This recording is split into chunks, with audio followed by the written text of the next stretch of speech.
1, 2, 3.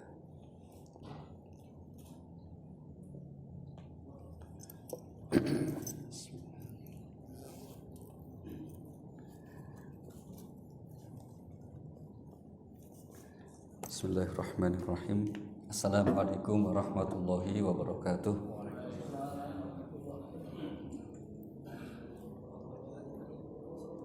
Jawab salamnya masih pada lemes ya Bu ya. Assalamualaikum warahmatullahi wabarakatuh. Alhamdulillah, assalatu wassalamu ala rasulillah wa ala alihi wa sahbihi wa mawala. La hawla wa la quwwata illa billah.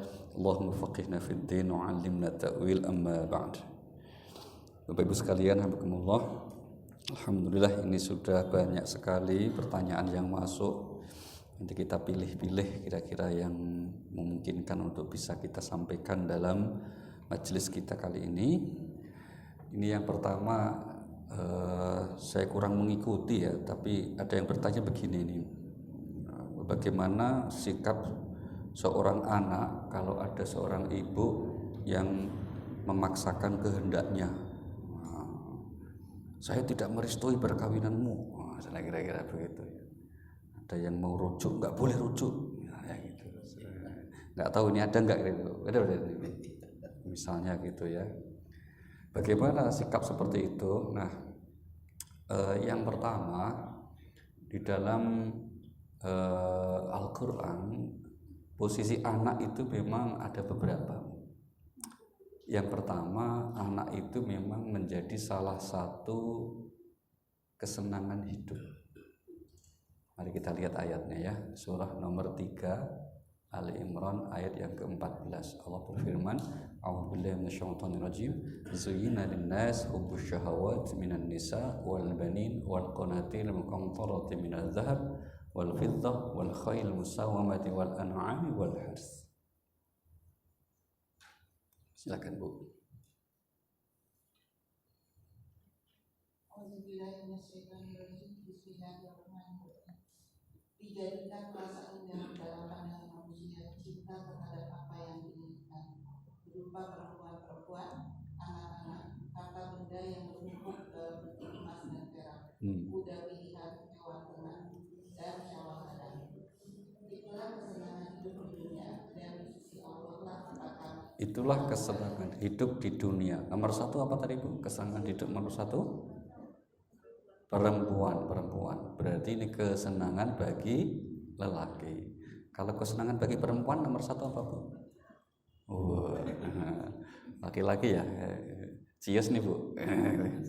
Nggak disebut ya. Pokoknya yang disebut nomor 1 perempuan, yang kedua anak. Maka di Al-Quran kita tidak temukan perintah Allah agar orang tua menyayangi anak. Itu nggak ada. Kenapa? Karena sudah fitrahnya, nalurinya. Setiap orang tua normalnya pasti sayang kepada anaknya. Kalau ada yang kemudian tidak sayang, itu kasus pengecualian 1-2. Tapi normalnya setiap orang tua pasti sayang kepada anaknya. Nah, yang banyak itu ayat yang memerintahkan agar anak berbakti kepada orang tua. Kenapa? Sering lupa. Terlalu sibuk ngurusin hidupnya sampai lupa kewajiban berbakti kepada kedua orang tuanya. Nah, itu Al-Quran mengingatkan, hadis menjelaskan itu. Kasih Bu. Apalagi terhadap ibu, itu kan Rasulullah ketika ditanya, ya Rasulullah, kepada siapa kami harus berbakti? Nomor 1 siapa? Yang kedua, yang ketiga, itu untung sahabat nanya lagi. Kalau nggak nanya lagi 3-0, Bapak nggak bagian Bapak. Untung nanya lagi, yang keempat siapa Rasulullah? Baru ayahmu. Maka ayahnya 1, ibunya 3. Ya. Loh, betul kan Bu? Ayahnya 1, ibunya 3. Berbaktinya gitu loh maksudnya. Dan dulu provokator. Dimarahi Pak Tatang, awas, berani-berani awas. Itu ya. Ini 1. Anak itu sebagai salah satu kesenangan hidup. Nah, karena menjadi kesenangan hidup, maka di Al-Quran kita temukan anak menjadi salah satu cobaan hidup. Nah, karena saking senangnya maka menjadi cobaan hidup. Mari kita lihat ayatnya, surah nomor 8 ayat 28. Nah, Allah berfirman, wa'lamu annama amwalukum wa auladukum fitnah wa annallaha 'indahu ajrun 'azim. Ya. Silakan Bu. Surah 8 Al-Anfal ayat yang ke-28. Bismillahirrahmanirrahim. Dan ketahuilah bahwa hartamu dan anak-anakmu itu hanyalah sebagai cobaan, dan sesungguhnya di sisi Allah ada pahala yang besar. Iya, ketahuilah hartamu dan anakmu sebagai cobaan. Yang disebut siapa tadi? Nomor 1 apa? Cobaan itu harta. Yang kedua apa? Anak. Harta dan anak. Kalau istri apa? Istri.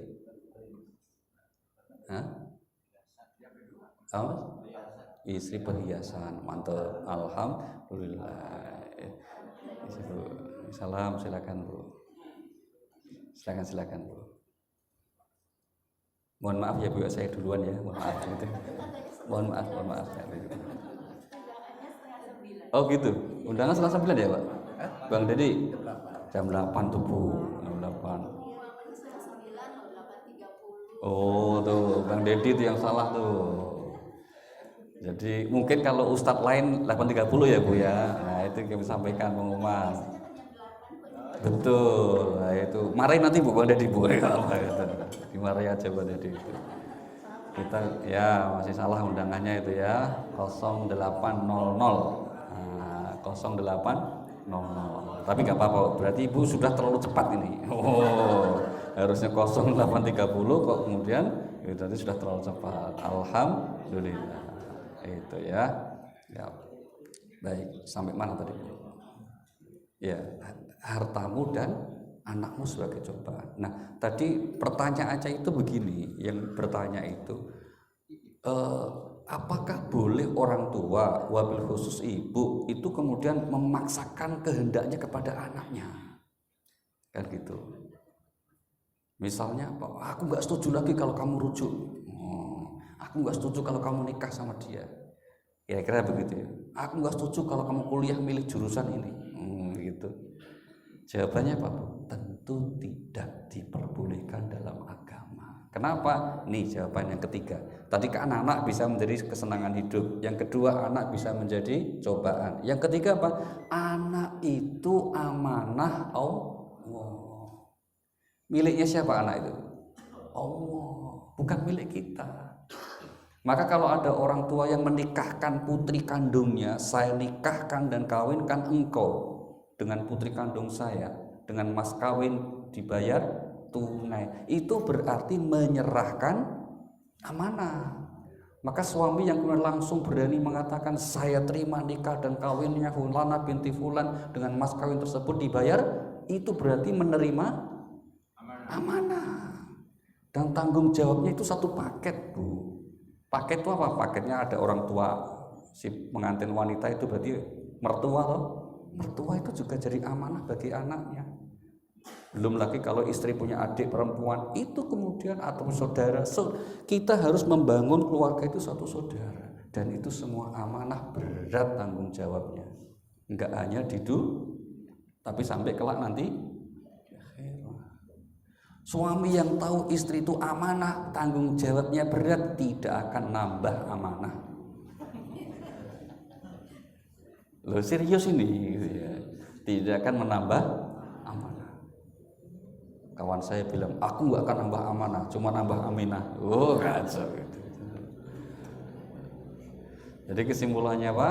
Itu sikap orang tua yang seperti itu berlebihan. Tapi ya sebaiknya anaknya juga jangan memaksakan kehendak. Jadi win-win solution gitu loh. Anaknya baik, orang tuanya bijaksana. Itu ketemu, jangan memaksakan begitu. Oke, ini pertanyaan yang pertama. Pertanyaan yang kedua, Pak Nur sudah hadir, alhamdulillah sudah hadir. Ini dari beliau ini. Penjelasan tentang tafsir di surah nomor 22 namanya surah Al-Hajj, ayatnya yang ke-52. A'udzubillahi minasyaitonirrajim. Wa ma arsalna min qablika min rasulin wa nabiyyin illa idza tamanna alqasyaitanu fi umniyati fayansakhullahu ma yalqasyaitan summa yuhkimullahu ayatihi wallahu alimul hakim. Surahnya nomor 22 ayat yang ke-52. Silakan. Ayat 52. Ibu kok di situ sendirian, Bu? Enggak apa-apa. Ini Ibu kok sendirian.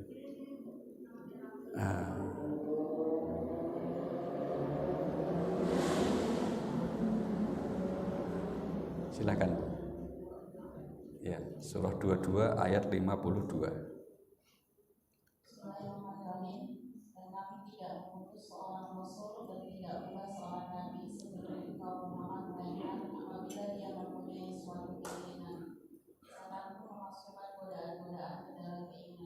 Tetapi Allah menghilangkan apa yang dimasukkan setan, dan Allah akan menguatkan ayat-ayatnya, dan Allah Maha Mengetahui dan Maha Bijaksana.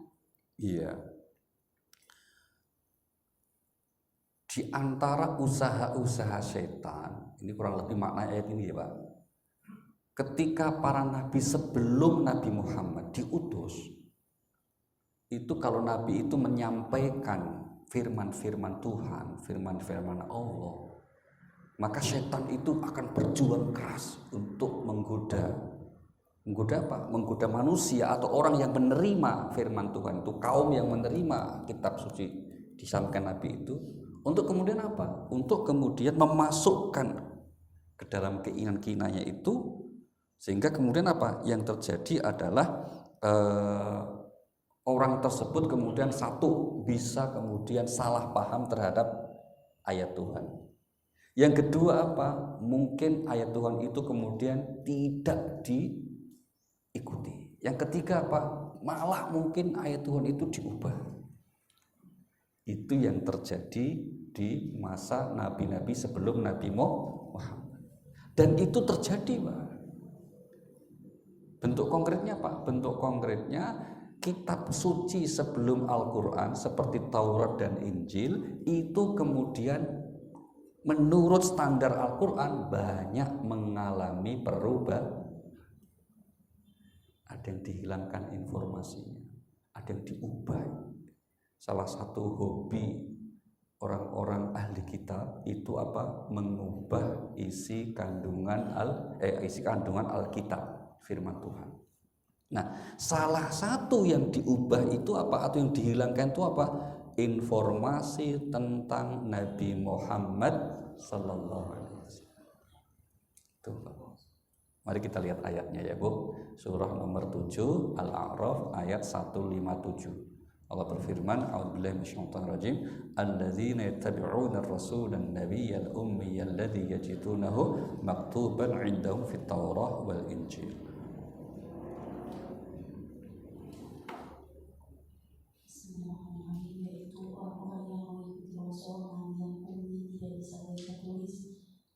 Yang namanya mereka dapat tertulis dalam Taurat dan Injil, yang ada pada mereka yang menyuruh mereka berbuat yang maaf dan mencegah dari yang mungkar dan yang menghalalkan segala yang baik bagi yang mereka mengharapkan segala yang buruk dari mereka dan membebaskan beban-beban dan belenggu-belenggu yang ada pada mereka. Adapun orang-orang yang beriman kepadanya, memuliakannya, menolongnya dan mengikuti cahaya yang terang yang diturunkan kepada Al-Quran, mereka itu orang-orang beruntung. Kok bacanya sedih banget? Burung salatan ya. Perhatikan kalimat awal, Bu. Orang-orang yang mengikuti Nabi yang ummi, maksudnya Nabi Muhammad, Nabi kita sallallahu alaihi wasallam, yang namanya tertulis di dalam Taurat dan Injil. Jadi nama Nabi kita itu tertulis di dalam dan Injil. Ayat ini Bapak Ibu, ini sekedar informasi, tahun lalu itu viral, Bu. Karena apa? Kami di Kementerian Agama ketika menafsirkan ayat ini dalam tafsir tahlili ada 10 jilid. itu mengikuti para ahli tafsir yang lain, mengutip isi Injil. Dalam Injil itu ada informasi bahwa yang dimaksud ayat ini ada tokoh yang namanya Parakletos. Parakletos yang itu lahir di Gunung Paran. Menurut Injil begitu. Nah, menurut para ulama tafsir, Parakletos inilah yang dimaksud dengan Nabi Muhammad. Tapi orang Kristen tidak terima. Bukan itu, bukan Nabi Muhammad maksudnya itu. Terus siapa? Ya pokoknya bukan. Situ tolong gak usah bawa-bawa kitab suci kami kalau menafsirkan kitab situ. Wah itu Bu. Protes kepada Menteri Agama itu. Tidak usah membawa kitab suci orang lain kalau menafsirkan ayat kami. Nah ini salah satu tantangan kita Bapak Ibu. Karena apa? Al-Quran gak bisa terpisah dari kitab sebelumnya kan. Kalau salah satunya isinya mengkritik. Contohnya ini. Nama Nabi Muhammad tertulis di dalam Taurat dan pertanyaannya, kok sekarang yang beredar nama Muhammad kok enggak ada? Ya, atau nama yang populer kedua kan Ahmad. Kok enggak ada juga? Apakah ayat ini yang salah, Al-A'raf 157? Atau Taurat Injilnya yang sudah berubah? Nah, kan gitu kan ya? Kan gitu ya Pak ya? Sekarang kita cek yang pertama dulu. Apa mungkin ada ayat Al-Quran yang salah? Jawabannya tidak mungkin. Itu iman kita Bapak Ibu. Kenapa? Karena Al-Quran diturunkan Allah, dijaga oleh Allah. Nah itu lanjutan ayat tadi Pak Nur, yang mengatakan maka Allah kemudian menghapus apa yang dimasukkan itu terus menguatkan dengan ayat-ayat kami. Itu maksudnya apa? Yaitu dengan Al-Quran. Dikuatkan terus dijaga oleh Allah, tidak akan pernah mengalami yang namanya perubahan. Mari kita lihat jaminan Allah ini. Nah, sini. Nah, iya. Rasanya matikan.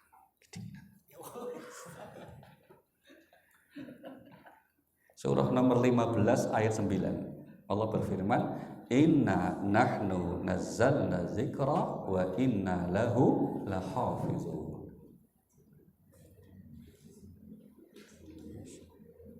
Surahnya nomor 15 namanya Al-Hijr, ayatnya yang ke-9.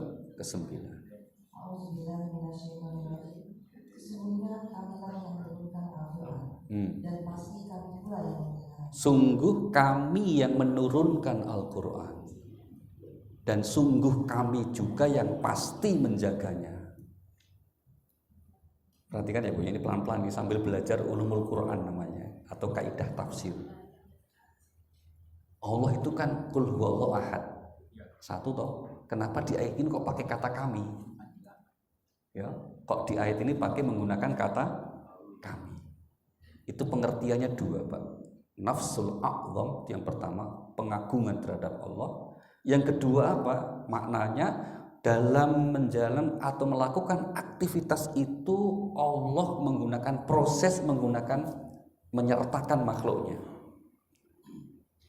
Maka artinya gini, kami yang menurunkan Al-Quran, tuh kami itu Allah melalui Jibril.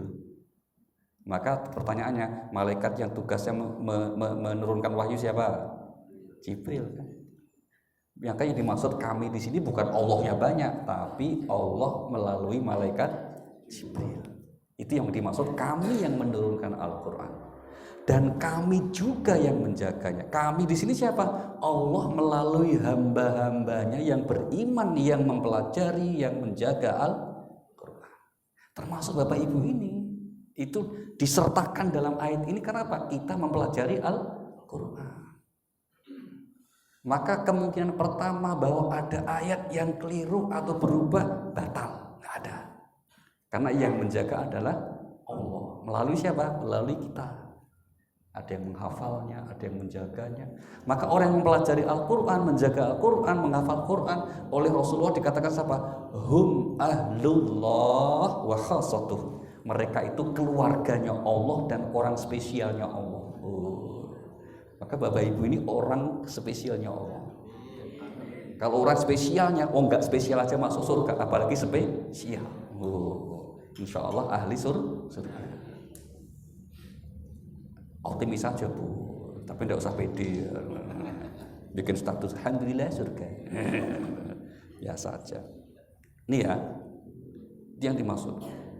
Jadi artinya Pak, maka Bapak Ibu jangan nyebarin berita-berita yang isinya apa? Misalnya apa? Hati-hati ada Al-Quran palsu, hati-hati ada Al-Quran keliru. Demi Allah itu pasti hoax. Gak mungkin.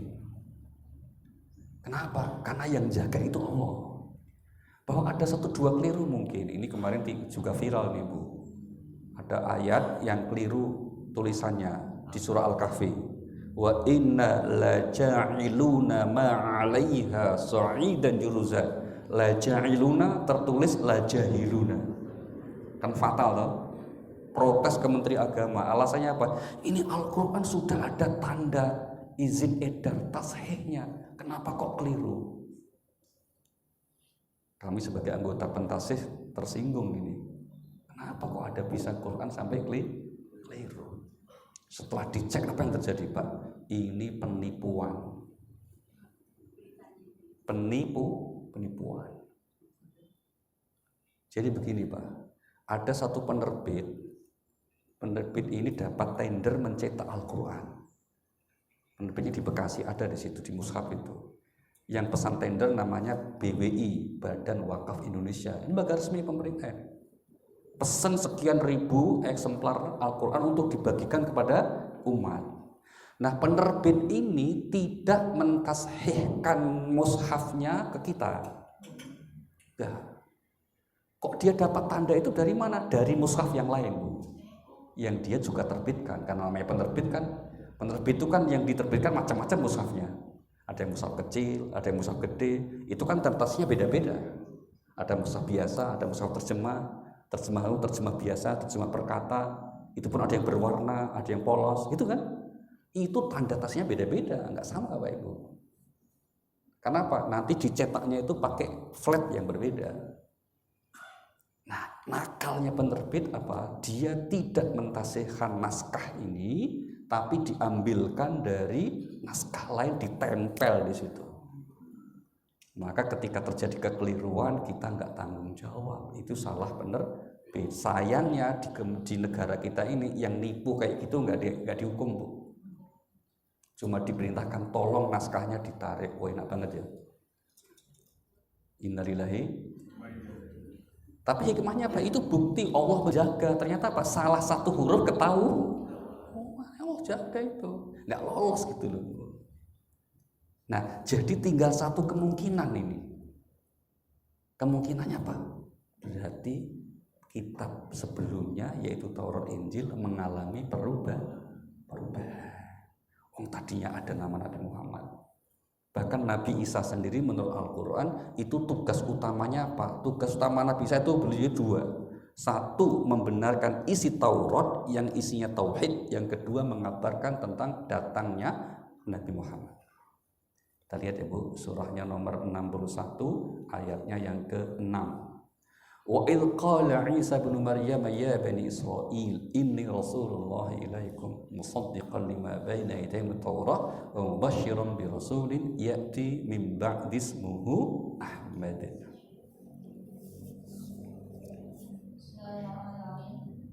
Dan ingatlah ketika Isa putra Maryam berkata, wahai bani Israel, sesungguhnya aku utusan Allah padamu yang membenarkan kitab yang turun sebelumku, yaitu Taurat, dan memberi kabar gembira dengan seorang rasul yang akan datang setelahku, yang namanya Ahmad atau Muhammad.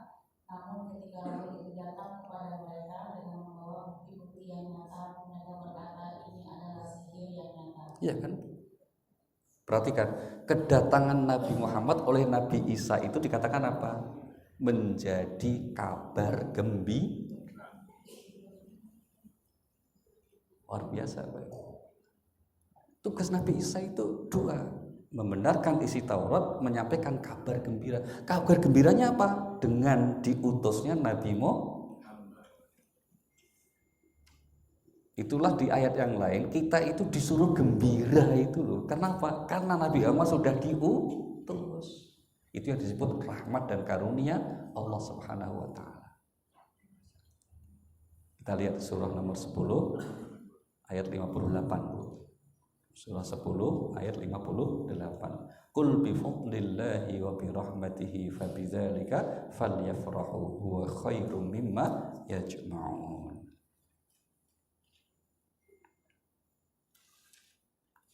Surah Yunus ayat 58. Monggo Bu.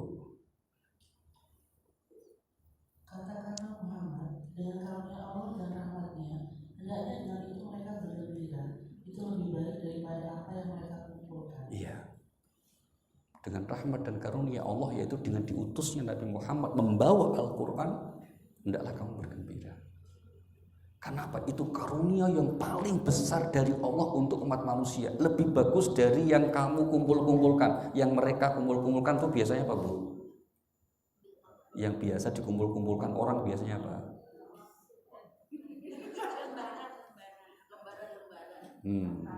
Terima kasih kejujurannya. Harta ya. Kata Allah ini lebih baik. Dan tahu nggak Bapak Ibu, saking lebih bagusnya, saking hebatnya, saking mulianya, Nabi Musa alaihissalam itu sampai pengen menjadi umat Nabi Muhammad.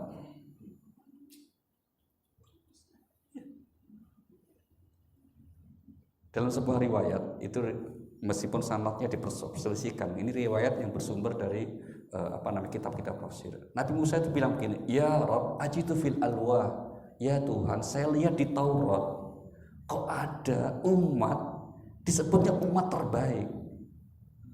Tolong itu umatku ya Allah. Maksudnya Bani Israel gitu dulu. Tolong yang dimaksud umat terbaik itu adalah umatku. Kata Allah apa? La ya Musa, innaha min ummati Muhammad.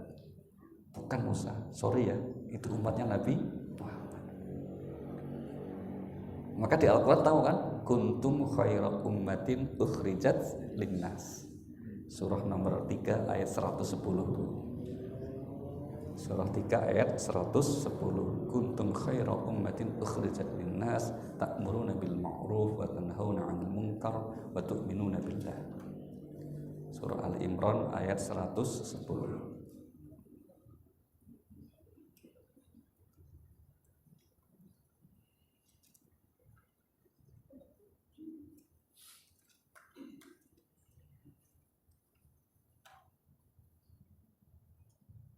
Ya, monggo Bu. Kamu umat Islam adalah umat terbaik yang dilahirkan untuk manusia. Iya. Karena kamu menyuruh berbuat yang makruh dan mencegah dari yang munkar dan beriman kepada Allah.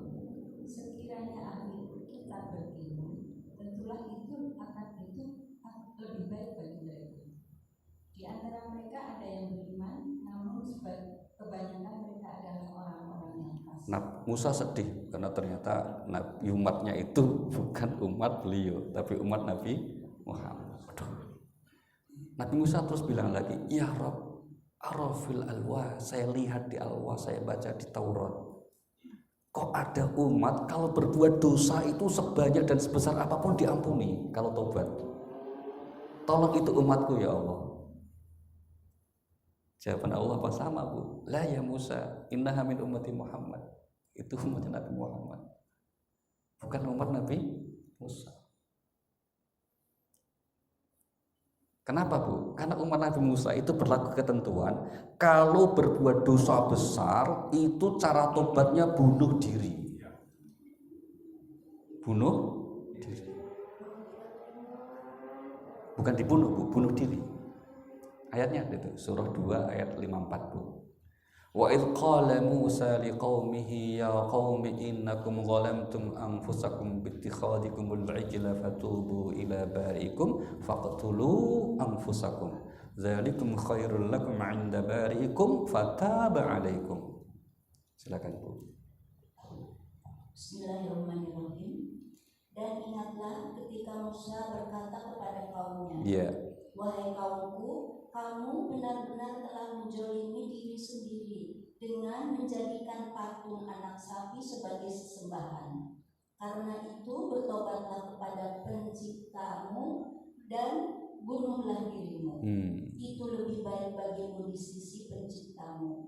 Dia akan menerima tobatmu, sungguh dialah yang maha penerima tobat, maha penyayang. Kalau dosa besar cara tobatnya umat Nabi Musa gimana, Bu? Bunuh diri. Sementara umat Nabi Muhammad tidak boleh, malahan bunuh diri itu haram. Ya, bunuh diri malah haram. Kalau umat Nabi Muhammad, terus gimana Pak dosanya? Tobatnya? Ya tobatnya sungguh-sungguh saja. Kalau kepada Allah ya menyesal, menghentikan dosanya, terus mengganti dengan perbuatan baik. Itu pun oleh Allah. Kalau umat Nabi Muhammad, Bu, manggilnya itu loh, atas orang yang berbuat dosa besar, dipanggilnya apa? Allah tidak berkatakan, wahai manusia yang telah berbuat dosa, tobatlah, enggak. Tapi wahai hambaku. Surah 39 ayat 53. 39 ayat 53. Qul ya ibadiyalladzina asrafu ala anfusihim la taqnatu mir rahmatillah. Bismillahirrahmanirrahim. Katakanlah, wahai hamba-hambaku yang melampaui batas terhadap diri mereka sendiri, janganlah kamu berputus asa dari rahmat Allah. Sesungguhnya Allah mengampuni dosa-dosa semuanya. Sungguh dialah yang maha pengampun, maha penyayang. Iya, ya kan Bu? Wahai hamba-hambaku yang melampaui batas, artinya berbuat dosa besar. Jangan putus asa dari rahmat itu, maksudnya ampunan Allah. Sebanyak apapun dosamu, sebesar apapun dosamu, kalau kamu datang menghadap Allah dengan segala penyesalan, pertobatan, diampuni Allah. Ini kalau dosa besar, Bu. Nah pertanyaannya, kalau umat Nabi Musa memohon ampun dari dosa kecil gimana caranya? Ada yang tahu? Kalau Nabi Musa, umatnya Nabi Musa nih, kalau dosa gede kan bunuh diri. Kalau dosa kecil, pukul unggal. Kalau dosa kecil, dalam hadis riwayat Al-Bukhari, Nabi mengatakan itu ditulis dosanya, tempel depan rumah, pintu-pintu rumah masing-masing. Itu baru dimaafkan dosanya, kesalahannya oleh Allah. Jadi ada semacam pengakuan dosa. Itulah mengapa Bapak Ibu kalau pernah berkunjung ke Aqsa, belum ya? Belum. Itu ada namanya tembok ratapan. Mereka meratap menyampaikan dosanya sekaligus nulis, Bu, taruh di tembok itu. Demikian juga mohon maaf kaum Nasrani kan biasa menyampaikan pengakuan dosa di hadapan pendeta kan, betul nggak?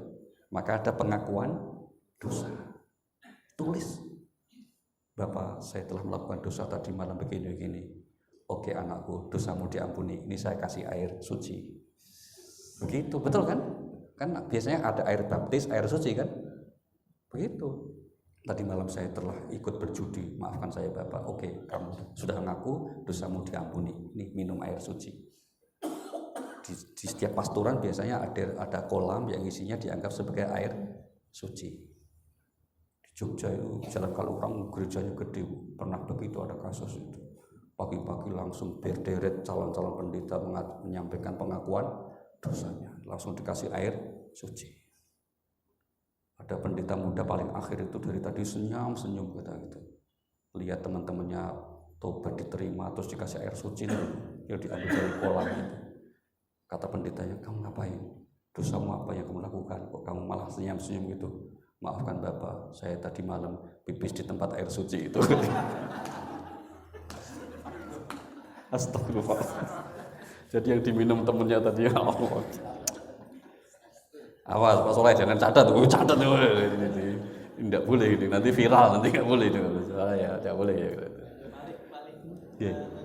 Tadi tidak taman al-syaitan, hukumnya itu bisa nggak dipahami juga bahwa ketika seseorang hamba Allah itu berbuat baik atau apa, kita masuk ke kebutuhan sangat apa, bisa masuk ke sana. Baik. Maka begini pakai kaidah nih Pak, jawabnya pakai kaidah. Kalau Nabi dan Rasul saja itu tetap digoda setan toh, meskipun akhirnya dijaga oleh Allah, dikuat Allah, yuk apalagi umatnya. Ya begitu memang Pak. Maka orang bertakwa itu kata Allah setiap ingin berbuat buruk di saat, nah ini yang menarik nih Pak, coba lihat ayatnya. Surahnya nomor 7 ayat 201. Surah 7 ayat 201. Allah berfirman, "Innal ladzina taqaw idza massahum ta'ifun minasyaitani tadzakkaru fa idza hum mubsirun."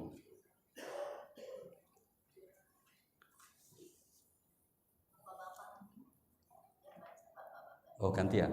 Oh, iya Pak. Ini Pak kasih. Pak, siapa ya? Monggo di belakang. Ada yang mau?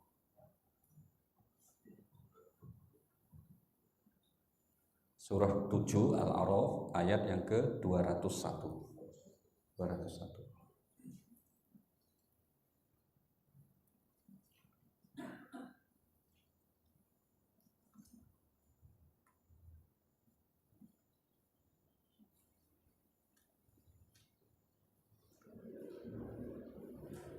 Atau ibu dulu sambil nunggu? Enggak. Sesungguhnya Monggo. orang-orang yang bertakwa apabila melihat dibayang-bayangi tujuan jahat atau berbuat dosa dari setan, mereka pun segera ingat kepada Allah. Maka ketika itu juga mereka melihat kesalahan-kesalahan. Iya, terima kasih Pak. Sesungguhnya orang-orang yang bertakwa itu terkadang orang bertakwa itu Pak.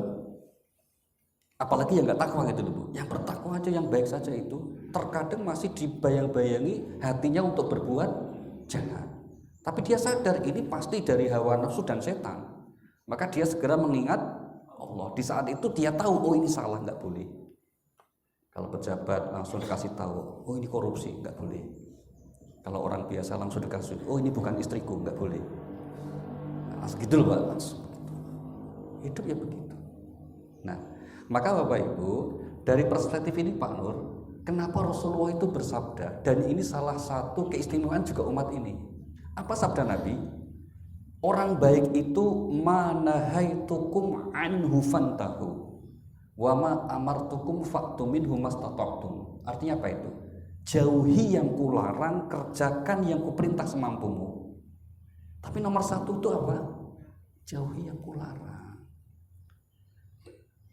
Selama ini kita seringkali fokusnya itu orang baik itu mengerjakan yang diperintah atau yang diwajibkan, betul nggak Bu? Padahal seharusnya prioritasnya itu menjauhi yang dilarang. Dalam fikih ada namanya hukum wajib. Wajib itu apa? Wajib itu definisinya kalau dikerjakan, kalau ditinggalkan dosa. Lawan wajib apa? Haram. Haram itu kalau dikerjakan, kalau ditinggalkan. Saya ulangi, haram itu kalau wajib, kalau dikerjakan berdosa, kalau ditinggalkan berpahala. Orang sering lupa meninggalkan yang haram itu berpahala gitu loh Bu. Jadi kalau Bapak Ibu di rumah saja yang sewu ya tidur istirahat, meskipun nggak ibadah sudah berpahala loh. Kalau niatnya tarkul maksiyah, niatnya apa? Meninggalkan dosa. Hebat nggak? Itu hanya umat Nabi Muhammad itu. Kalau umat yang lain ibadah pun belum diterima loh. Kita itu meninggalkan perbuatan dosa saja berpahala. Apalagi melakukan ketaatan, meninggalkan dosa yang penting itu. Maka kalau kita itu sudah mohon maaf ya nggak musyrik, nggak durhaka ke orang tua, nggak zalim dengan sesama, nggak zina, nggak mabuk, meskipun mungkin ya ngopi-ngopi di rumah, ngobrol-ngobrol sama istri sama anak, itu ganjarannya besar itu, pahalanya gede itu. Apalagi ibu-ibu ngumpul kajian di sini, wah masya Allah, sudah itu meninggalkan perbuatan dosa, ditambah plus berbuat kebaikan. Alhamdulillah. Itu Pak Nur, yang Nabi Musa sampai berdoa, ya Rabb ij'alni min ummati Muhammad. Ya Allah tolong jadikan aku kalau begitu itu jadi umatnya Nabi Muhammad. Apa jawaban Allah? Nah, lihat Pak jawaban Allah. Surahnya nomor 7 ayat 144. Qala ya Musa innistofaituka 'alan nasi birisalati wa bikalami fakhudh ma ataituka wa kum minasyakirin. Surahnya Al-A'raf 7 ayatnya yang ke 144. Monggo Pak, sudah ketemu Pak? Ya Pak.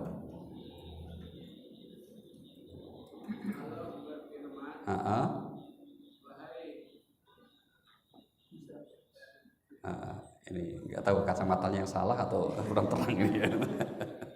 Wahai Musa, sesungguhnya aku memilih kelebihan Oke. dari manusia yang lain. Oke.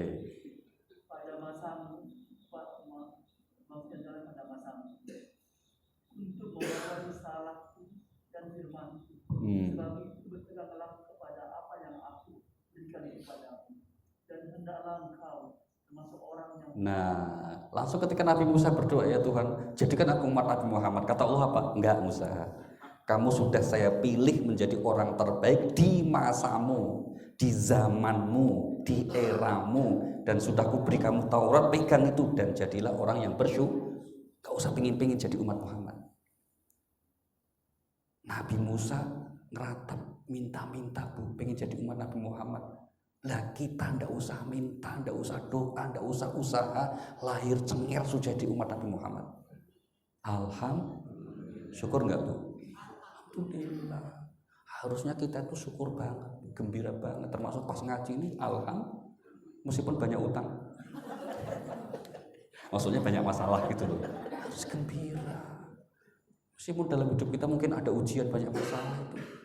Kok kita itu jadi bayangkan Nabi Musa pun pengen loh, sampai minta ya Allah, kok itu umat bagus banget ya Allah, tolong saya jadikan umat. Kata Allah apa? Sorry bro. Dan kita itu nggak ikhtiar, nggak usaha. Gitu. Maka kita bersyukur alhamdulillah. Cuma lagi-lagi tadi itu salah satu kelebihannya apa? Betapa mudahnya ya rahmat Allah itu kemudian bisa kita terima. Allah itu mohon maaf itu. Penting kamu itu menjauhi dosa besar, udah berpahala kok. Nggak usah target melakukan amal yang hebat-hebat, udah dosa besar, udah kamu dapat pahala. Jadi Bapak Ibu misalnya di rumah tidur, kan berarti tidurnya itu nggak maksiat, betul nggak? Daripada melek hibah orang, dosa nggak itu? Kok kita nggak melakukan itu? Kenapa? Tidur. Oh, itu berarti tidurnya berpahala. Maka termasuk meskipun pengajian kok tidur berpahala. Itu serius ini, gampang sekali. Cuma kadang-kala umat ini terlanjur salah konsep, yaitu ngejarnya pengen dapat pahala dari amal perbuatannya, meskipun kadang zalim sama orang.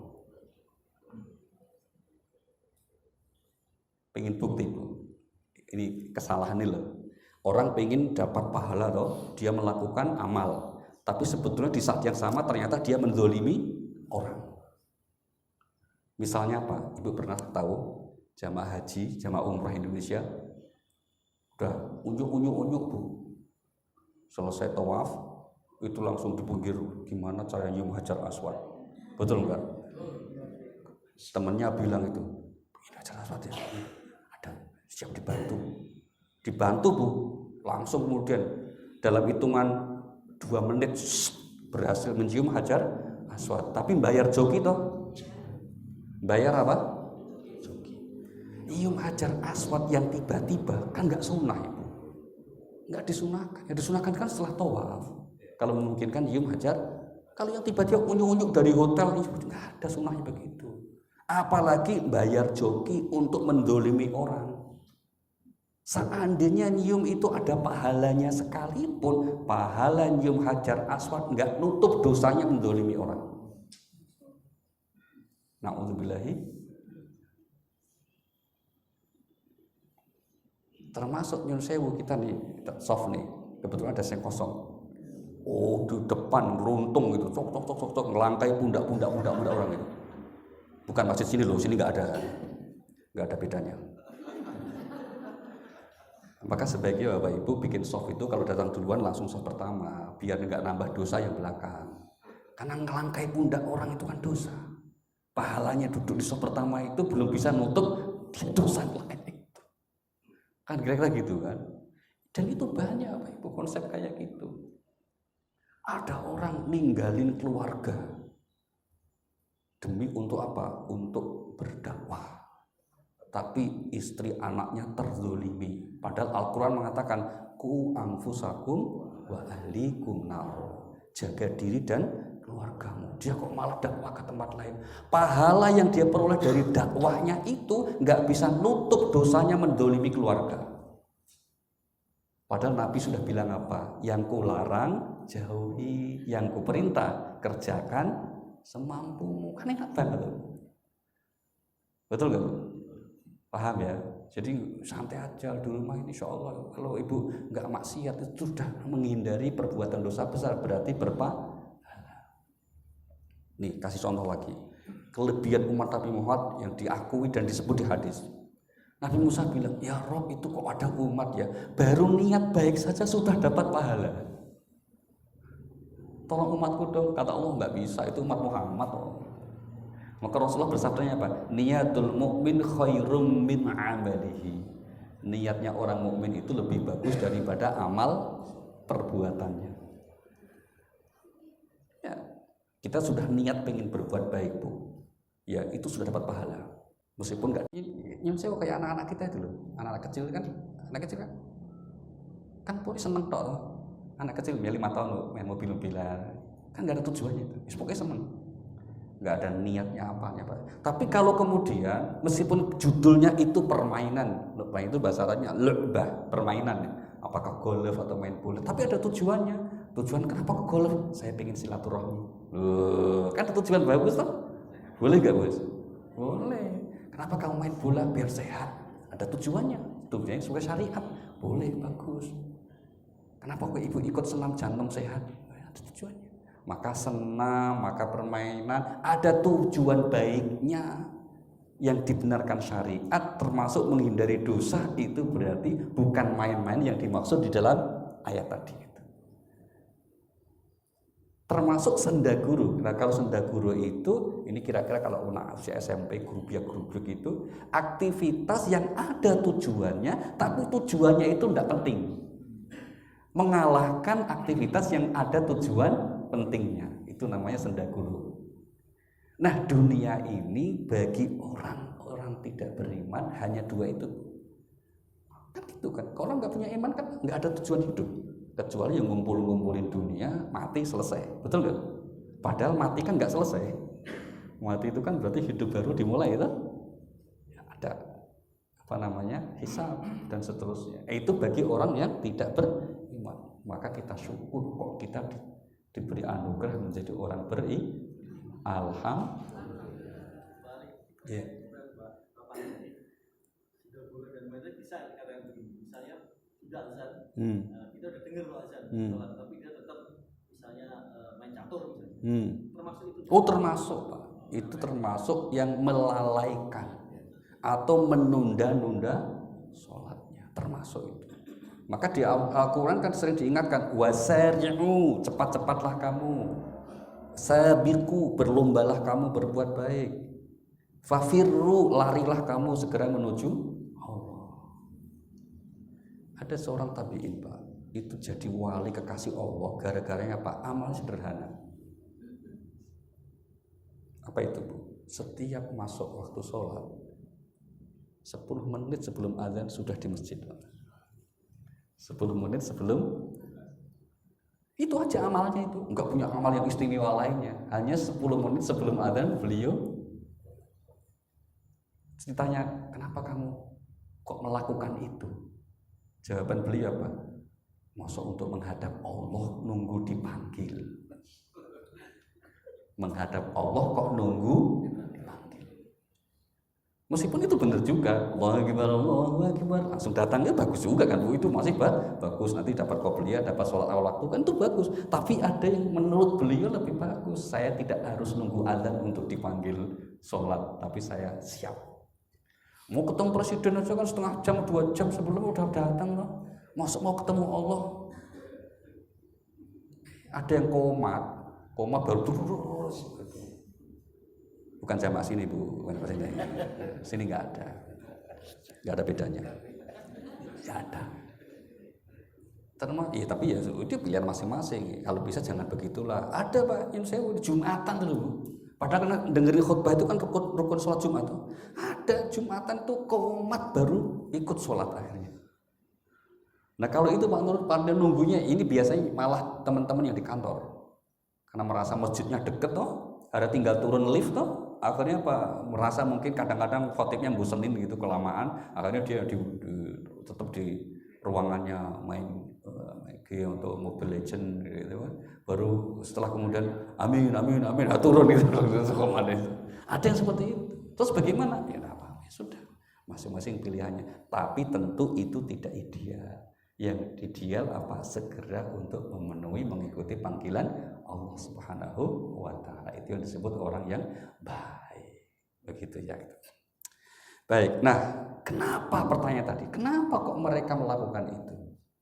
Jawabannya di ayat tadi 51 ini wa gharrathumul hayatud dunya. Mereka tertipu oleh kehidupan.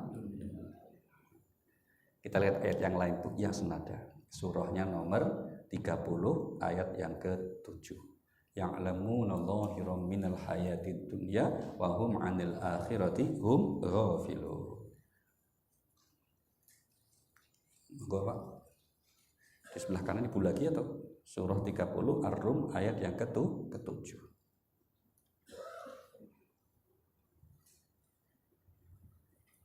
Wah, ibu.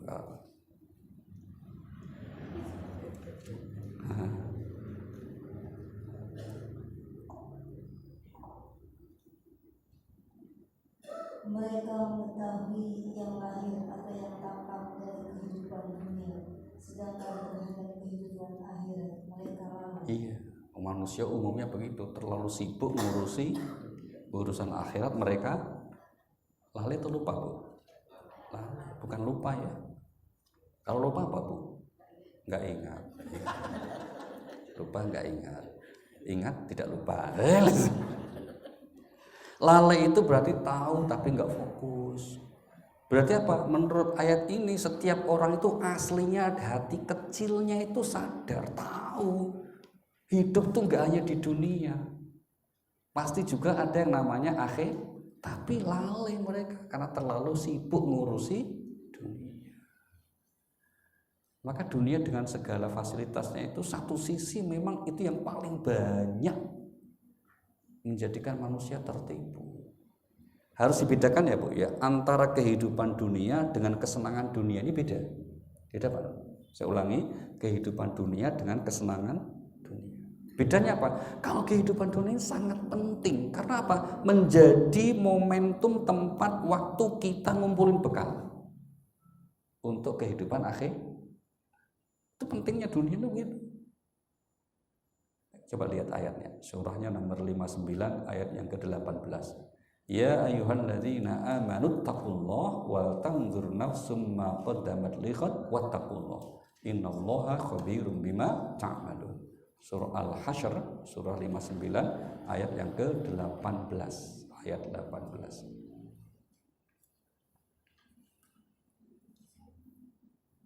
Bismillahirrahmanirrahim.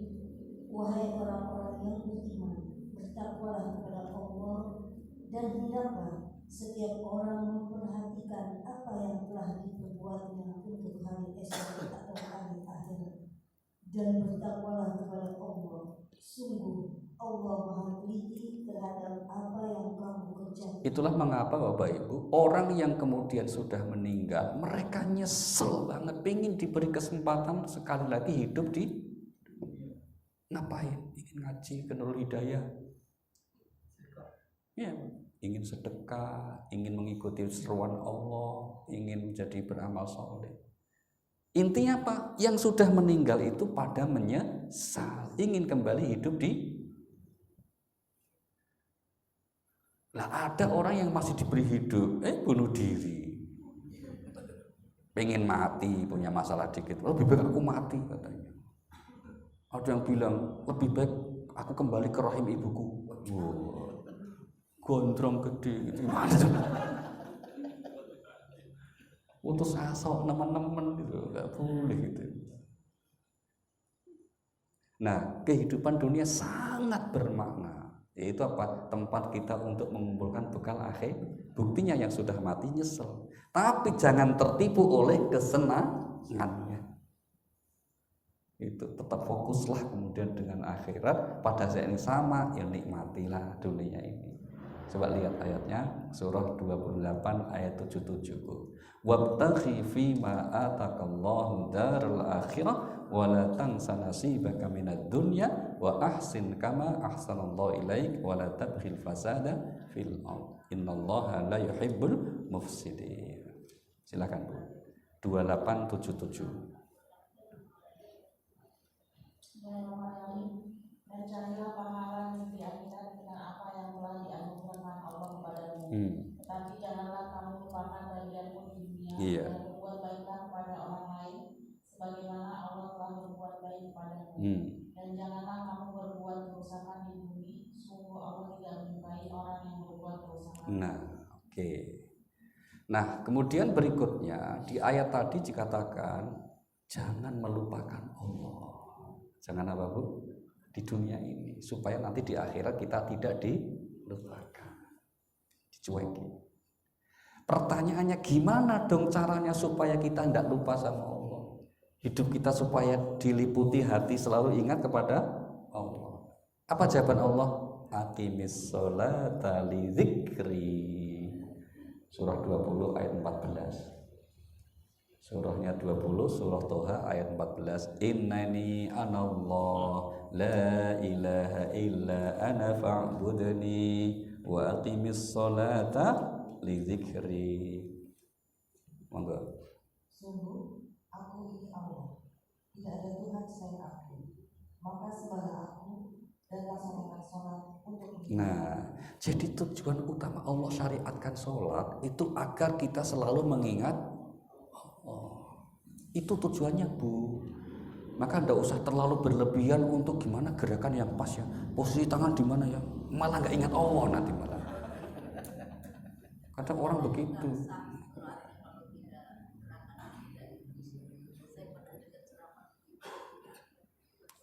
Gerakannya nggak pas, bacaannya nggak pas, itu nanti khawatir nggak diterima, betul gitu ya. Kalau nggak sah tidak diterima. Pertanyaannya, yang menilai sah tidaknya sah itu siapa? Ulama. Oke? Setuju ya Bu ya? Ada ketentuan fikihnya, betul? Sah tidak sah itu ulama, ustadz bisa menyebut, wah bacaan Fatihahmu salah kabeh. Kalau gitu sah nggak sah sholatmu. Oke, setuju. Sekarang saya tanya, yang memastikan diterima tidak diterima siapa? Allah. Nah, ya tak? Maka meskipun kata ustadz nggak sah, insya Allah tetap diterima kalau sungguh-sungguh. Allah tuh nggak cerewet, ustadz yang cerewet.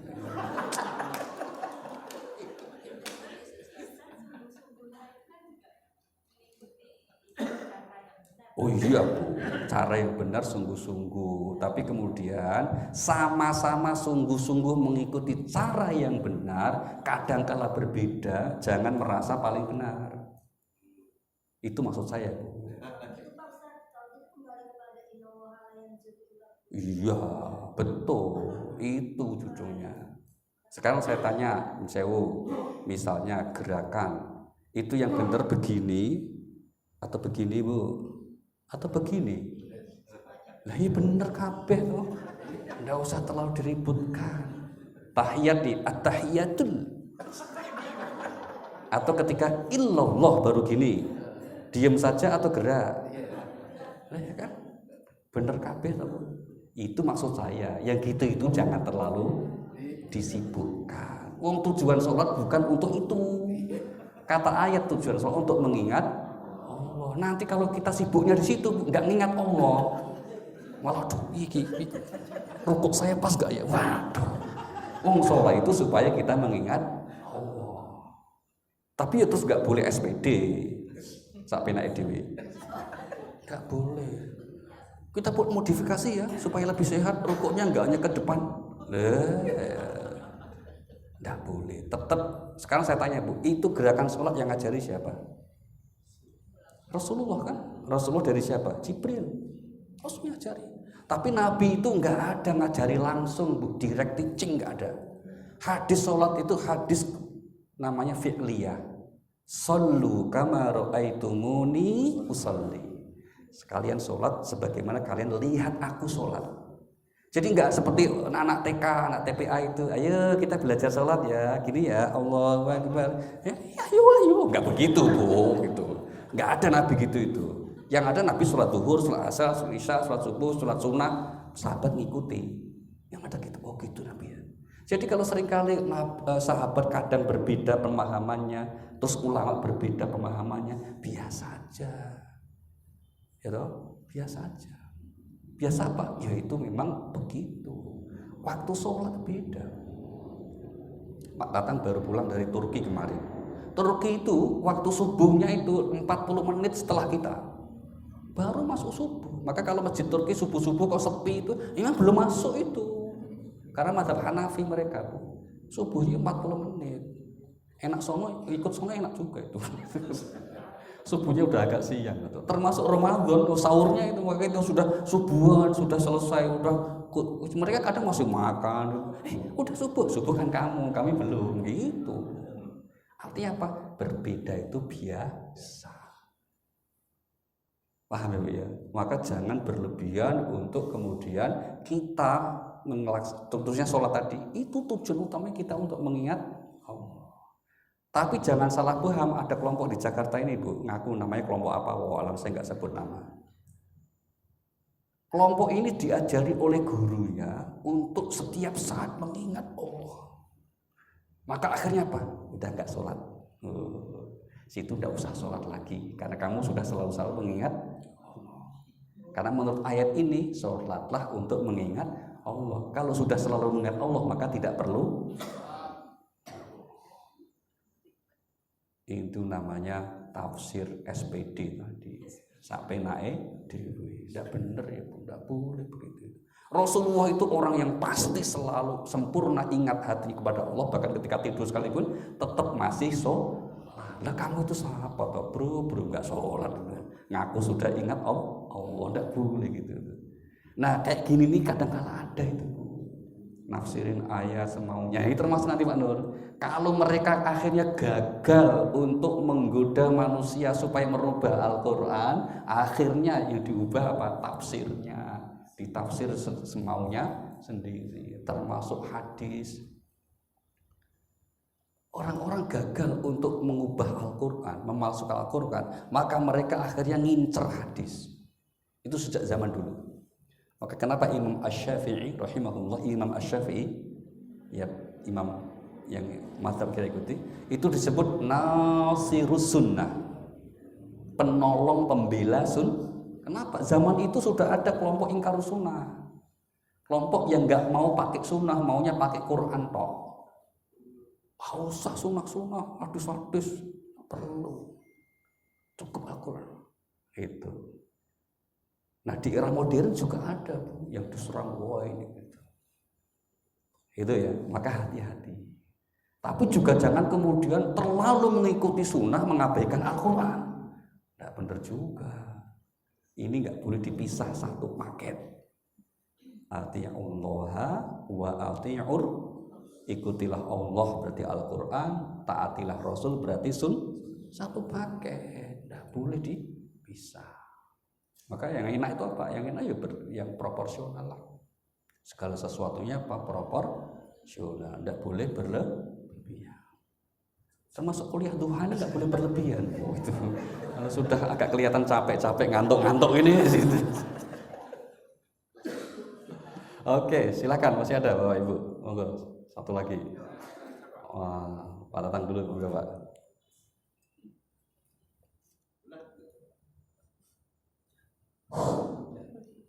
Assalamualaikum warahmatullahi wabarakatuh. Waalaikumsalam. Ustaz, ada 3 pertanyaan. 3 ya. Saya ini belum puas ini pertanyaan kepada Ustaz. Ada 3 Ustaz, jawabannya lain-lain mengenai suntik mati. Suntik mati. Di Belanda itu tiap tahun 8.000 orang disuntik mati kepada orang-orang yang penyakitnya nggak bisa disembuhkan. Nah, saya tanya kepada sudah 3 nih, yang satu bilang boleh, yang 2 bilang tidak boleh. Nah, ini bagaimana Pak Ustaz? Baik, makasih. Kedua, atas dasar apa itu orang-orang Kristen mengakui bahwa Nabi Isa itu Tuhan? Itu kedua. Dan ketiga, pandangan Ustaz mengenai Al-Zaitun. Terima kasih. Oke, Pak. Good. Pertanyaannya 1, anaknya 3. Oke ya. Baik, yang pertama adalah pertanyaannya gini, Pak. Hukuman mati dalam Islam boleh nggak? Hukuman mati dalam Islam itu ada nggak? Jawabannya apa? Walakum fil qisas hayatun ya ulil albab. Dalam hukuman kisos itu sama. Kalau dia bunuh orang, maka hukumannya dibunuh. Berarti intinya apa? Hukuman mati itu dalam Islam ada. Gitu ya, Pak ya. Hukuman mati dalam Islam itu ada. Diakui keberadaannya. Salah satu bentuknya kisos. Meskipun kisos tidak harus berupa hukuman mati. 1. Nah, yang kedua ini tentang cara menghukum matinya. Di zaman dulu hukuman mati ya penggal atau hukuman gantung, gitu kan? Itu cara menghukumnya.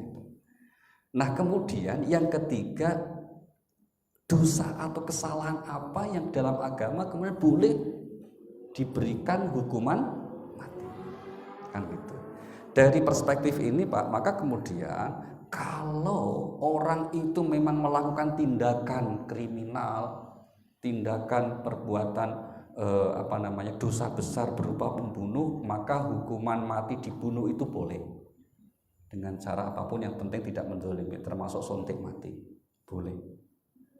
Berarti apa? Suntik mati boleh. Tapi kalau suntik matinya itu karena alasan yang tidak dibenarkan dalam syariat, maka tidak boleh, Pak. Misalnya, aku nggak seneng bojoku, suntik mati bahaya. Boleh, Pak Tatang. Astagfirullah. Atau karena sakit permanen gitu, lama banget, bosen aku nggak kuat nih, mahal lagi biayanya itu, suntik mati aja, nggak boleh, Pak. Itu namanya putus asa. Ayatnya mengatakan surah 2 ayat 195, wa anfiqu fi sabilillah wa la tulqu bi aidikum ila tahluka wa ahsinu. Jangan jatuhkan dirimu ke dalam kebinasaan dengan tanganmu sendiri, bunuh diri itu nggak boleh. Nah, yang boleh yang gimana? Kalau kemudian berdoa, misalnya ini udah situasinya berat, dokter mengatakan nggak ada, maaf, nggak ada kesempatan. Ini sudah menurut pengetahuan ilmu kami medis mengatakan ini nggak bisa lagi sembuh, ini penyakitnya berat sekali. Keluarga yang sehat berdoa, ya Allah, sekiranya saudara kami ini masih Engkau berikan anugerah umur, tolong sembuhkan. Tapi sekiranya sudah tiba saat ajal, tolong mudahkan perjalanannya. Nah, doa begitu boleh.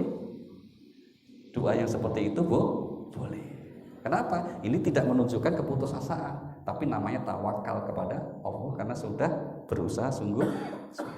Gitu ya, Pak. Jadi kalau ada ustadz mengatakan boleh, ada yang mengatakan tidak, ya benar juga, Pak. Dua-duanya benar gitu. Karena tergantung motifnya apa, kenapa disuntik mati. Kalau suntik mati sebagai melaksanakan hukuman sesuai dengan syariat Islam tadi boleh. Tapi kalau itu bagian dari bentuk keputusasaan, karena udah nggak berguna, udah sakit, udah tua, nah itu yang tidak boleh. Na'udzubillahi min dzalik. Kemudian yang kedua, ini tentang kenapa saudara kita orang Nasrani kok menuhankan Yesus. Kita tidak tahu persis alasannya, Pak. Tapi kalau kita lihat mukjizat yang Allah berikan kepada Nabi Isa, memang itu mukjizatnya top banget, Pak. Lihat, Bu, surah nomor 5 ayat 110. Ini contoh mukjizat Nabi Isa yang itu hanya bila dilakukan oleh orang yang memang diberi anugerah Allah unsur ilahiyah. Surah Al-Maidah 110. Dan ingatlah ketika Allah berfirman, wahai Isa putra Maryam,